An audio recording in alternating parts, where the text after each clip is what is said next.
baffe abalungi tubaniriza ku LMTV TV ey'omuntu wa bulijjo nga tukuleetedde today's hustle nange Letisha oba mpita Tisha nga tukuleetedde tukukolera business ez'enjawulo nga leero tuli wano mu Kiyembe. Kiyembe ogimanyiiko ki? Kiyembe ogiwulirako ki? Olina gw'omanyiyo oba olina gw'owasangayo? Tukuleetedde business ey'enjawulo nga ndi n'omwami ono era ajja kuba yayogerako mu maaso awo atubuulire business agimazeemu bbanga ki ate era afunyeemu biki. Naawe omuvubuka ali eyo obeere inspired okukola ekintu eky'enjawulo to have a good or better living.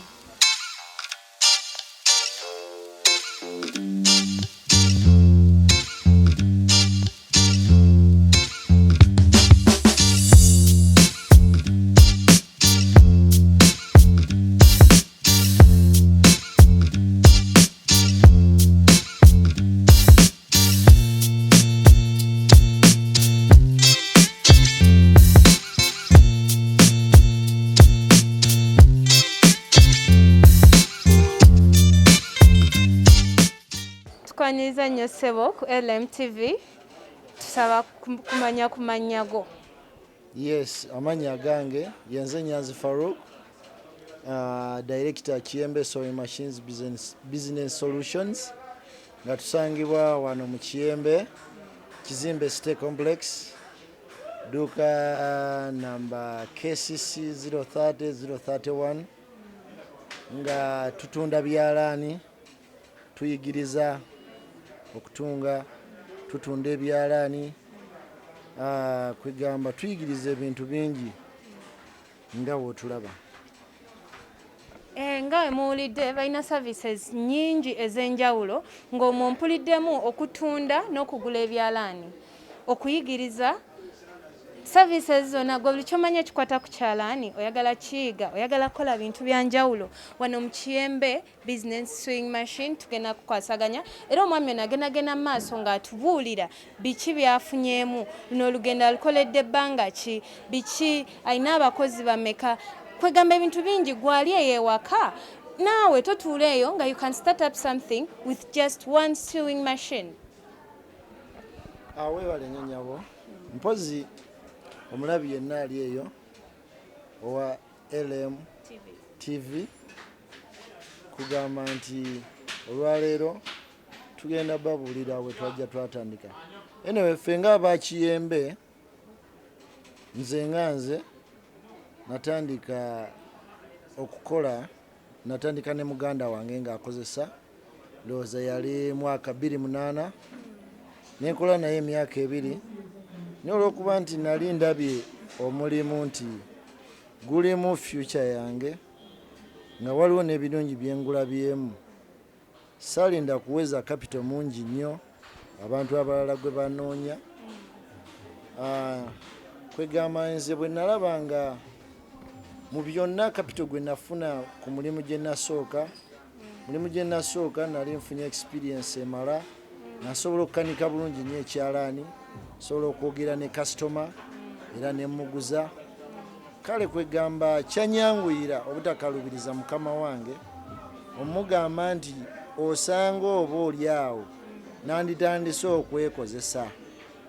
Anyway, si kyangu kigamba mukama wo naye olw'okuba nti nze mukama wange yali muganda wange kyanyanguyira ate nga mukwano gwange kale mu bbanga lya myaka 2 lyankozesaako nagenda okulaba nga nfunye amagezi agamala wadde nga sente nali sinazifuna bulungi nga naye mu byonna kye mulina omumanya omuvubuka gwenna ali eyo capital kitegeeza mutwe.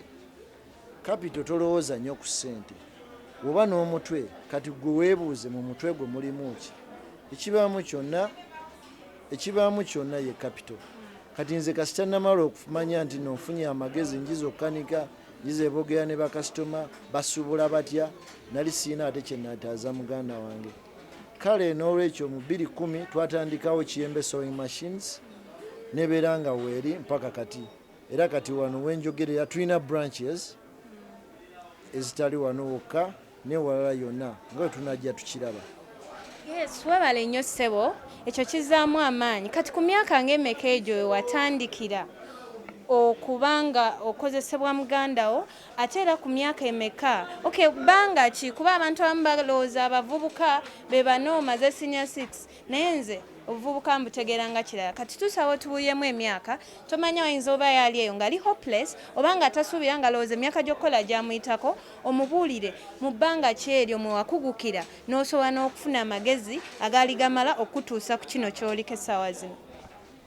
Mpozi nga maze okusoma senior 6 nabeerawo nga neebuuza oba ngende ku university oba nkole ki nga nnoonya ekyokukola ne bansasulirako ko ne ku course ku campus fact nasomayo kondowooza semester ng'emu awo muganda wange oyajja naŋŋamba Farouk kulaba omanyi okwogera oluzungu ate oli musajja mugezigezi tugende ogezeeko emirimu gyenkola giri practical kale kwegamba neŋŋenda nenjiraba kukanika kwogera n'abakasitoma ebintu ebyannyanguire ennyo kwegamba mu bbanga tono nnyo nali sikyegomba ate kuddayo wa kusoma nga ndaba kino ate wenkikolamu era fact nakikola emyaka gyali ebiri kuba natandika wano mu Kiyembe yali muganda wange okundeeta yandeeta mu 28 ya mu 2010 nali maze okwakwayalinga amagezi agamala okutandika omulimu ogwange.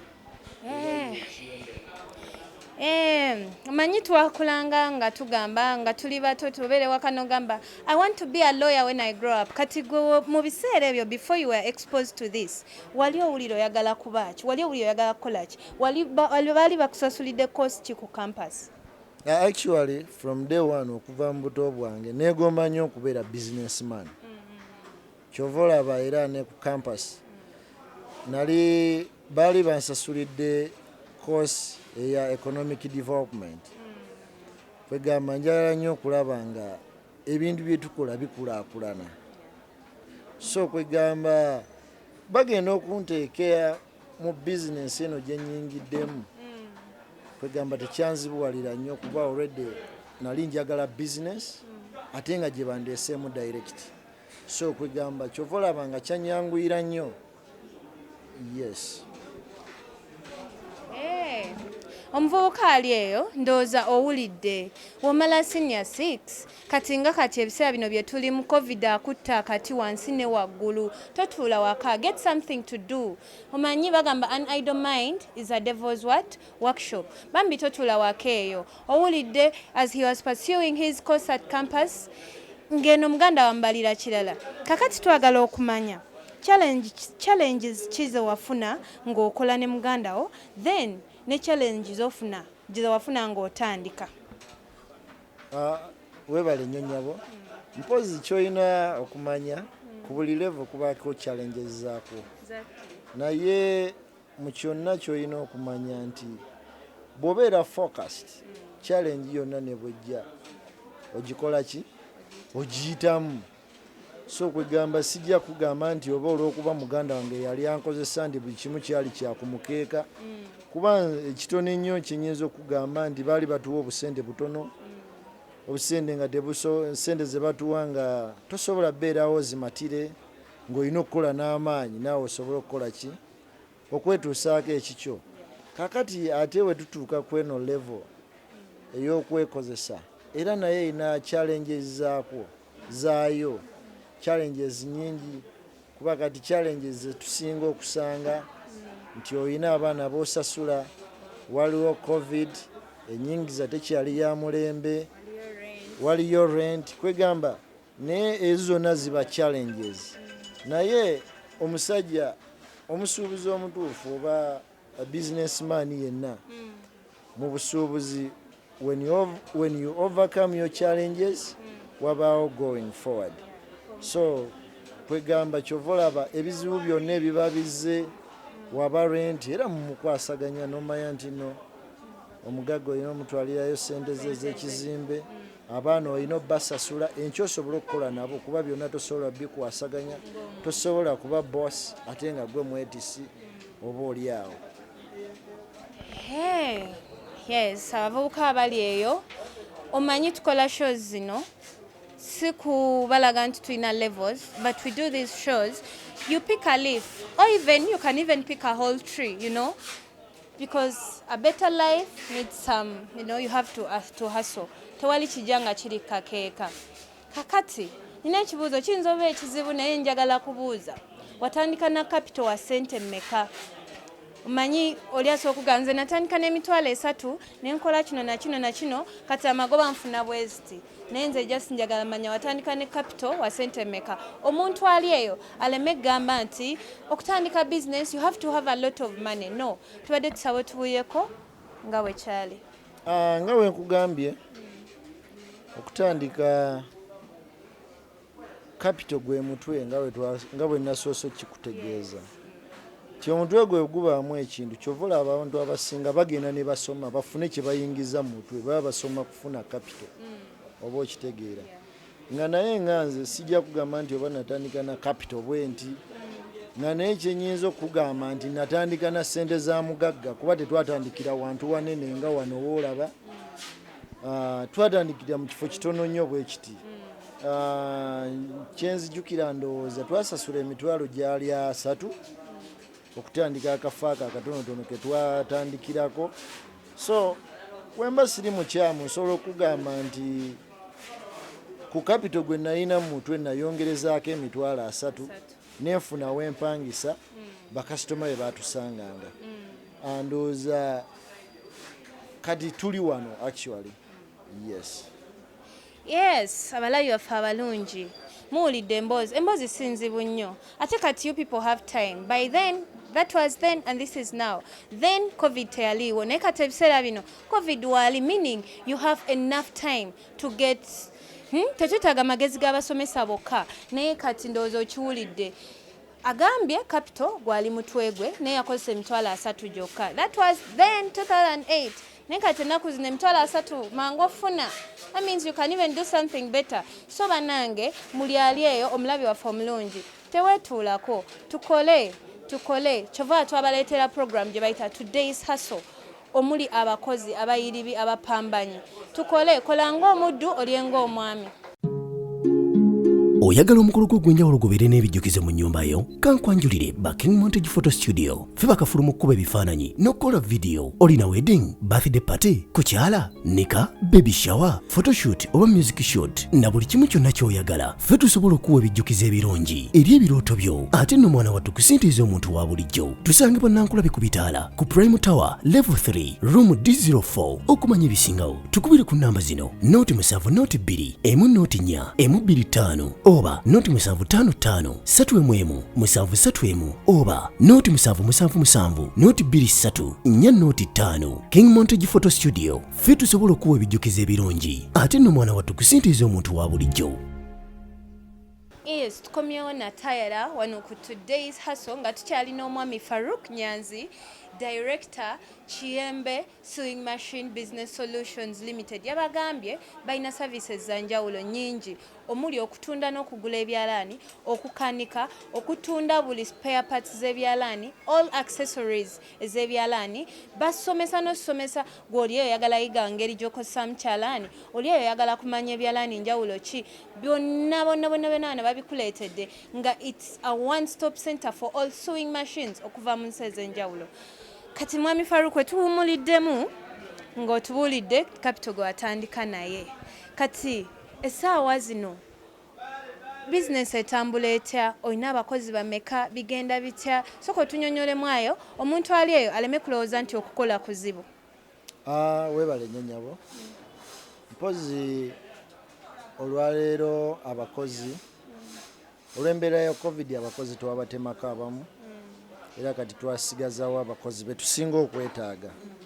Era kati essaawa eno abakozi betusinga okwetaaga twasigazawo abakozi 5. Nga naye tubadde n'abakozi ndowooza emabega wali tubadde n'abakozi 8 ku 9. Naye kati waliwo betutemako ne tumanya nti kati abeetisi tujja sigaza omu, bamakanika tusigazeewo 2, tubeewo ne secretary bwe tutyo. Enyawo Omulabi waffe omulungi owa Today's Hustle ndowooza owulidde mwami Farouk Nyanzi akugambye yatandika bamukozesa naye kati wetwogerera olw'embeera ya covid abakozi babatemako naye era ng'omuntu okozesa abakozi abataano si kyangu era kati gwali eyo bambi totuula waka y'ensonga lwaki twakuleetera puroguramu eno gye bayita today's hustle era nga okujjukiza nagambye tuli wano mu Kiyembe Sewing Machine Business Solution Limited ng'era services zaabwe nzikugambye Ebyalani gwe wowulira ekyalaani lowooza ku bantu bamu Kiyembe Sewing Business Solution bajja kutuusaako ebintu ebyenjawulo kakati twagala otumenyeremenyeremu nga olaba nti mu mmere mubaamu ebika kati mu byalaani mulimu ebika oba just kiba kimu tutemeretemeremu then mu maaso awo ojja natulaga bikola bitya bikozesebwa bitya byetaaga ki mpozi era nga nawe bw'obiraba nti obiraba byawufu kala byawukana mu kala ne bw'obiraba shape era byawukana era nga bw'obiraba buli kimu kiba n'ekyenjawulo kikisinga ku kinaakyo tulinawo okugeza tulinawo ebyalaani ebyo nga bw'obiraba ebyo ebya black bibyo ebyalaani ebisookerwako era ebyo tutandikira okuviira ddala ku 28,000 ekyalaani egisookerwako okifuna ekyo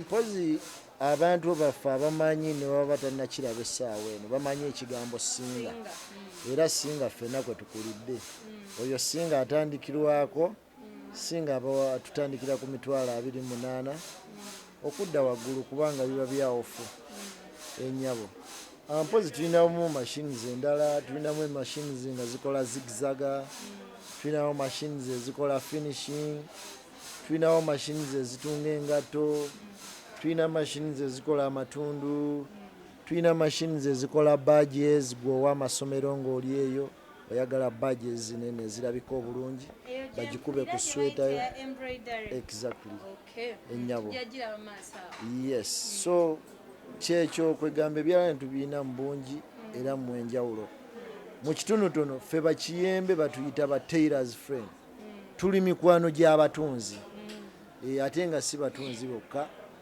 tuli ba business solution tumalawo ekizibu ky'emirimu kubanga ffe nga wotulaba tutunda mulimu omuntu omulala yenna ajja agenda akuguza olugoye ogenda ddwambala olusuuleyo naye nze nkuguza kyalaani nkuguza mulimu so gwe wenna ali eyo ng'okyetaaze saagala otangetange kuba kyoba omanyi ababituusa siri omu tuli bangi naye obuzibu bwa quality naye bw'otuuka wano mu Kiyembe buuza Farouk buuza Maulana agamannya buli mu kyemanyi ba designer abali eyo bonna agamannya bagamanyi era oli amugamba genda mu Kiyembe buuza Farouk oba buuza Maulana ago gemannya agali common mu byalaani so kale gwe wenna ali eyo saagala otuuke bakulimbelimbe bakuwa ekyalaani garanti ekyalaani kakabe kano akasookerwako era olitakulimba garanti egyo esookerwako akakalaani akasookerwako wadde kaba kanafu katya garanti giba emyaka 8 era nsuubira omulabi waffe yenna ali eyo ekyalaani oba tokikozesanga kuweza myaka 8 wadde ekyo ekitono ekisookerwako nga gwe buli wokikozesa kifa bufi ekyo ekyalaani olina okikozesa emyaka 8 nga tonnakifunamu buzibu bwonna emyaka 8 egiyitako awo etandika okikwatakwatamu obutonotono tukikwatamu nga bw'okola kiba tekinnakoowa kati kino ekisookerwako kasinga olwo lwokitandika okiraba nti nno kitandise okukola ki okukaddiirira ate nga kyo tekikaddiwa nti oba tugenda kisuulayo sipeeya oyo yakola ki yanafuwa sipeeya yanafuwa n'omanya nti kati empiso nino gikyusa pressure foot akagere ngenda kakyusa bobini kese ekaddiye kangikyuse ate ng'ebyo byonna tubiina tetutuusa byalaani byokka ne sipeeya waako yena tumuyina kale gwe wenna ali eyo jangu kulwana eno mu Kiyembe Sewing Machines tuli ku City Complex Market Street bw'oyita ku side ya Market Street tuli opposite Energy Center bw'oyita mu Kiyembe Lane tuli opposite Eagle Plaza kale yonna otusangayo ennyabo yes mutegedde bagenda tulaga ebyalaani ebyo bye boogeddeko kasinga nange nawulirangako singa era nze sisukka kusinga naye nga muwulidde abali abalabi baffe abalungi bambi totuula waka bamaama abaana temubakiriza funa mbuto abaana ab'obuwala batunge bakole byonna teri atandika nakinene owulidde 3,000 gweotunira bizinensi eno za 3,000 just capital bagambye bwongo na ssente bw'oba osobodde ntonotono era nga tuli wano leero we twakoledde mu Kiyembe Sewing Machine Business Solution Limited nga tukyalina omwami Nyanzi Faruku. Ennamba tujja zibateerako ku screen naye ng'ali eyo soogiwandiika eri noti 773 47 42 34 oba noti 733 84 98. oyagala omukolo gw'ogwenjawulo gubeere n'ebijjukizo mu nnyumba yo kankwanjulire Backing Montage Photo Studio fe bakafuluma okukuba ebifaananyi n'okukola vidiyo olina wedding birthday party kukyala nika baby shower photoshoot oba music shoot na buli kimu kyonna ky'oyagala fe tusobola okuwa ebijjukizo ebirungi eri ebirooto byo ate nno mwana wattu kusintiiza omuntu wa bulijjo tusange bannankulabe ku bitaala ku Prime Tower Level 3 Room D04 okumanya ebisingawo tukubire ku nnamba zino noti 7 noti 2 emu noti 4 emu 25 oba noti 755 3 731 oba noti 777 noti 23 4 noti 5 King Montage Photo Studio fe tusobola okuwa ebijjukizo ebirungi ate nno mwana wattu kusintiiza omuntu wa bulijjo.